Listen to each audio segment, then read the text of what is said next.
Well, as I told you, I've been so much impressed. This is my first time, and I see it is quite great, quite a very big event. So my name is Edwini Kessie, and I'm the director of the Agriculture and Commodities Division at the World Trade Organization. In my keynote address, I highlighted the role of the WTO in ensuring a secure and predictable environment for trade in food and agricultural products. I examined three key issues. One, how trade in food has been resilient to global shocks. And two, the way the WTO has ensured stability in trade as far as food and agricultural products are concerned. And third, what more could be done to ensure that going forward, we do have a stable and predictable environment which we can leverage to expand trade in food and agricultural products. So these were the three issues I examined in my statement. Food security has always been part of the WTO's agenda. Admittedly, when the agreement on agriculture was concluded, it was considered a non-trade issue. And as such, a lot of prominence was not given to it. But in the last few years, we have seen that food security has risen to the top of the agenda as a result of so many people. According to the FAO, over close to 750 million people face hunger.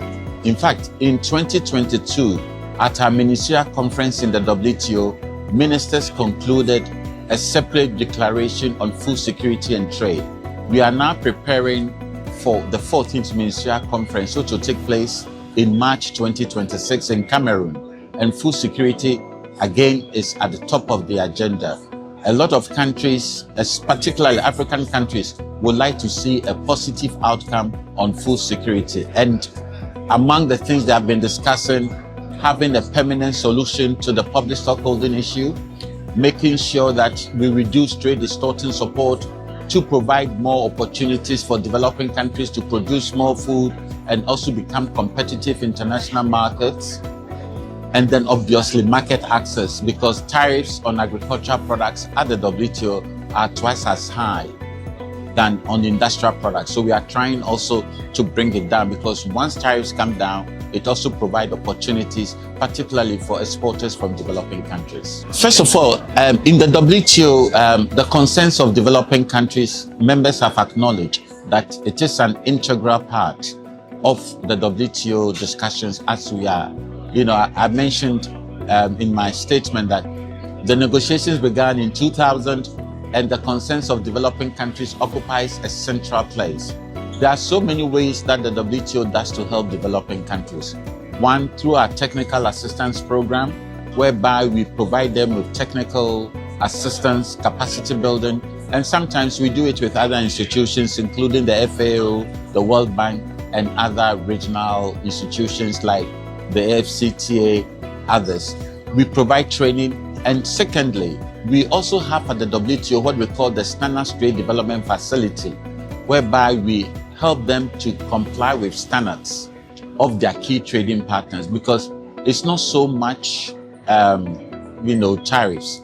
Many African countries, for example, they have preferential access to the European Union, but they are not able to take advantage of that preferential access, sometimes as a result of the sanitary and phytosanitary measures imposed by their trading partners. So through the STDF, we do help them to bring up their level of standards so they can actually take advantage of the market access opportunities provided under trade agreements.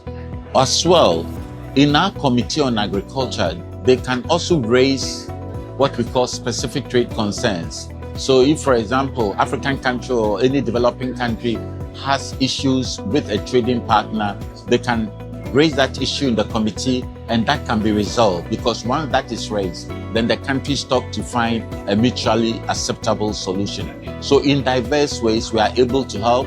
We also organize seminars. In fact, one of the seminars we will be organizing sometime before the summer is how we could leverage, investments. How can we help developing countries to take advantage of the digital tools, particularly African countries, because they still rely on old methods, and we are trying to encourage countries to share technology or tell developing countries what they can do to assist them to enhance productivity. So through diverse things, we actually support the growth of the agricultural sector in developing countries. Well, as I told you, I've been so much impressed.